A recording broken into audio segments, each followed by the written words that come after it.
Escala en París, Aida Palau. Bienvenidos a todos a este programa de Radio Francia Internacional y de France 24. La bacteria que originó la peste negra y que mató a millones de personas en Europa durante la Edad Media todavía vive. Se trata de la Yersinia pestis y en la actualidad sigue activa en algunas zonas del mundo. Vamos a hablar de la peste y de su evolución y lo hacemos con el científico costarricense Javier Pizarro Cerdá del Instituto Pasteur de París. Javier, muchas gracias y bienvenido. Buenos días, Aida, gracias. Bueno, Javier, recientemente junto a su equipo han hecho un montón de descubrimientos, ¿no?, sobre la peste y sobre cómo algunos humanos consiguieron sobrevivir a ella gracias a sus genes. Pero antes de todo vamos a explicar un poco qué es la peste negra, que ha sido una de las peores pandemias de la historia de la humanidad, junto con, por ejemplo, la viruela, la gripe o la actual de COVID-19.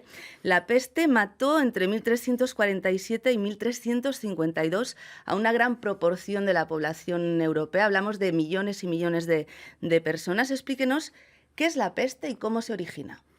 Pues la peste es una enfermedad causada por una bacteria que, como dijo, se llama Yersinia pestis. Una bacteria que se encuentra sobre todo presente en poblaciones de roedores en diferentes lugares del mundo y es transmitida por las pulgas de estos roedores. Y la peste es una bacteria muy patógena. La enfermedad es fulminante. Una persona puede morir en 24 horas después de haber sido infectado con esta bacteria. Y precisamente, como mencionaba, en el medioevo hubo una gran pandemia de peste. Hubo una antes en el Imperio Romano que también fue muy terrible. Pero en el medioevo murieron, se calcula que en Europa, entre 30 y 50 millones de personas debido a esta enfermedad terrible. La peste originalmente no era tan patógena, ¿no?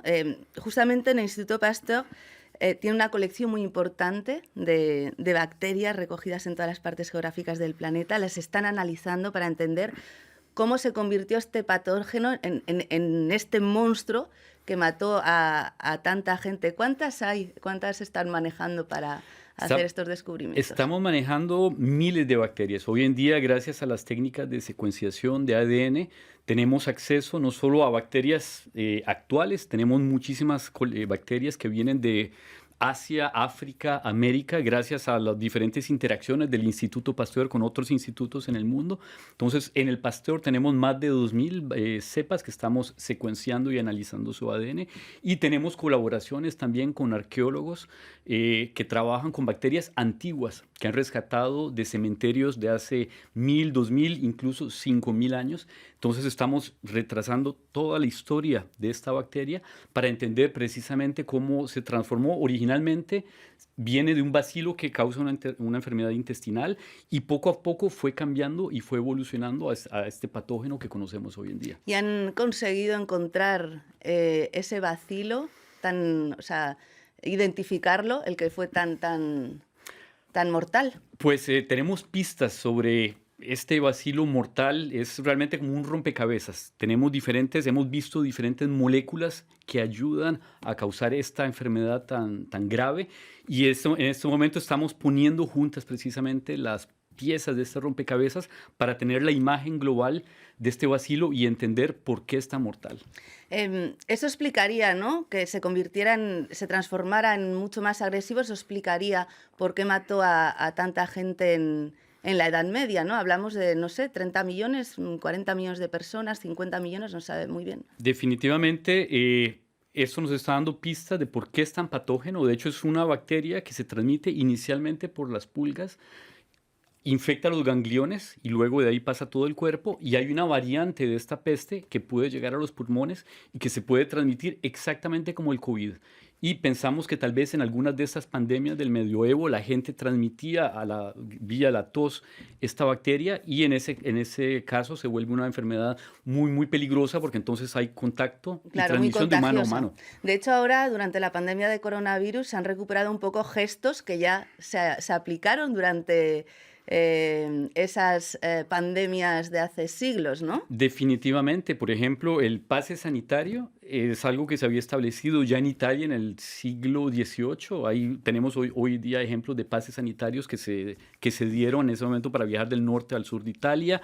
El gel que nos ponemos hoy en día cuando entramos al supermercado, cuando vamos a algún restaurante, resulta que en Inglaterra todavía en algunas ciudades existen piedras en el medio de la ciudad, piedras que son como un tubo donde tenemos un espacio donde se ponía vinagre. Entonces la gente, los peatones, cuando transitaban, se lavaban las manos con vinagre, igual como hacemos hoy con el gel. O el mismo término cuarentena se inventó en Dubrovnik, en Croacia, en 1377, para identificar el periodo que los barcos tenían que esperar antes de llegar al puerto. Y 700 años después hemos aplicado este tipo de gestos. Otra de las investigaciones en las que ha participado y que está actualmente en revisión en la revista Nature es la siguiente. Si las personas que sobrevivieron a la peste en la Edad Media tenían genes de resistencia a la bacteria en su sistema inmunitario y si esos genes han sido transmitidos hasta hoy, ¿a qué conclusión han llegado? Pues como la peste mató a tantas personas en el medioevo, hubo una presión muy fuerte sobre las poblaciones humanas y teníamos la hipótesis de que tal vez algunas personas tenían mutaciones que les permitían resistir a la peste. Entonces, con colegas en Chicago, en Montreal, hemos estado investigando esqueletos de gente que murió de peste en el medioevo, en Londres, en Inglaterra, en 1347, 1350 y después, y hemos identificado precisamente un gen que permite desarrollar una respuesta inmune mucho más fuerte. Entonces tenemos que, esta investigación, estamos al inicio únicamente, pero tenemos una pista muy fuerte que este gen probablemente protegió a una gran parte de la población humana de la peste. Pero eso no es beneficioso del todo, ¿no? Para según qué personas. Explíquenos que esas mutaciones pueden también ser negativas. Esas mutaciones tienen un lado oscuro, si podríamos decirle, y precisamente se ha visto que hoy en día algunas personas, por ejemplo, que desarrollan lo que es la enfermedad de Crohn, que es una enfermedad del intestino, es una inflamación un poco agresiva del intestino, y nos damos cuenta que este gen está presente precisamente en estas personas que tienen la enfermedad de Crohn. Entonces, nuestra hipótesis hoy en día es que una enfermedad como la de Crohn es el precio que estamos pagando por haber sobrevivido a la peste en el pasado. Porque hay lugares en el mundo donde aún hay peste, porque pensamos que es una enfermedad ya del pasado, pero hay lugares, hay países donde regularmente hay casos de peste. Sí, la peste desapareció en Europa desde mitad del siglo XIX. El último caso en Francia fue en Córcega en 1945. Sin embargo, la desaparición de la peste está muy ligado al incremento de las medidas de higiene. Y los lugares donde hay peste hoy en día son lugares donde hay muy poca higiene. Madagascar, por ejemplo, zonas de guerra, República Democrática del Congo. Entonces, cuando tenemos la conjunción de estos factores, tenemos mucho acercamiento entre las poblaciones humanas y ratas, por ejemplo, que son los reservorios, si podemos decir, de esta enfermedad. Cuando surgen estos brotes hay que estar muy alerta, ¿no? Porque si es una peste, digamos, pulmonar, podría extenderse a nivel mundial, ¿no? Como ha pasado con el COVID. Definitivamente, y de hecho en el 2017 en Madagascar hubo un brote de peste pulmonar y aquí en París estuvimos incluso muy alerta, los aeropuertos de París, los hospitales de París estuvieron alerta en el caso de que hubiera casos de peste que vinieran de Madagascar. Hay antibióticos, pero no todo el mundo tiene acceso en las zonas, por ejemplo, rurales. Y como usted decía, puede matar en 24 o 48 horas la peste. Si no tiene acceso a esos antibióticos, pues puede resultar con una mortalidad alta, ¿no? Un brote. Las vacunas que se desarrollaron no eran muy eficaces, pero ustedes ya están trabajando en otra vacuna contra la peste. Explíquenos. En efecto, los antibióticos pueden funcionar, pero precisamente en Madagascar, en las zonas rurales, a veces no existen esos antibióticos y las vacunas que se han desarrollado hoy en día son vacunas antiguas que tienen una protección temporal muy corta. Entonces nosotros estamos trabajando en una nueva vacuna de nueva generación y de momento los experimentos que hemos realizado en roedores muestran una protección realmente muy efectiva contra peste bubónica, contra peste pulmonar. Nuestro próximo paso es pasar a experimentación en primates antes de pasar a tratar a humanos. Ya, no sé si se pueden comparar las bacterias y los virus, pero bueno, vamos a intentar hacerlo. Me comentaba que las bacterias también mutan, ¿no? Sí. Al igual que los virus, que tal vez lo hacen de forma más lenta, pero también mutan. La peste sigue siendo tan agresiva como hace cientos de años. Sin embargo, con el COVID hemos visto que con la variante Omicron las consecuencias de las personas son mucho menos graves, por lo que estamos viendo. No vamos a generalizar porque sigue habiendo casos graves, pero podría ser que la peste también, o por qué la peste no ha mutado hacia algo menos grave. Es una excelente pregunta y la peste en realidad es uno de los patógenos bacterianos más recientes, probablemente el patógeno más reciente que ha surgido.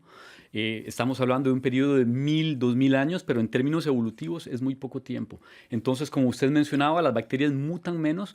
Si damos un tiempo de unos miles de años, podría ser que en el futuro la peste pierda un poco de su patogenicidad, pero hoy en día sigue siendo un patógeno tan agresivo como lo fue en el medioevo.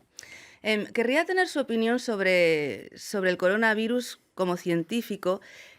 ¿Puede ser que al igual que con la Yersinia pestis, que es este bacilo de la peste, haya gente que sea genéticamente resistente al COVID-19? Es posible, definitivamente tenemos un repertorio muy amplio de genes del sistema inmune que podría a algunas personas probablemente permitirles ser más fuertes y más resistentes al coronavirus. Sin embargo, la presión, la agresividad del coronavirus es mucho menos que la del bacilo de la peste. Entonces probablemente va a ser un poco más difícil que esas mutaciones queden en la población. Además de que hoy en día tenemos muchas medidas de tratamientos que nos permiten precisamente utilizar otras herramientas que no existían en el pasado. ¿La peste afecta por igual a personas sanas, jóvenes, mayores? Porque con el coronavirus vemos que, bueno, las personas más frágiles son las personas mayores, las personas enfermas. La bacteria de la peste afecta por igual a todo el mundo. Por igual, realmente hoy en día no se han detectado diferencias ni de sexo ni de edad. Es una bacteria sumamente agresiva y tiene la capacidad de causar una enfermedad muy grave en cualquier persona. Bueno, pues muchísimas gracias, Javier Pizarro Cerda, por haber venido hasta nuestros estudios y por aclararnos todo tipo de dudas que teníamos sobre la peste, y le deseamos muchísima suerte con sus investigaciones. Muchísimas gracias, Aida. Y muchas gracias a todos ustedes por habernos acompañado. Ya saben que nos pueden seguir también por internet en rfimundo.com y en france24.com. Hasta pronto, amigos.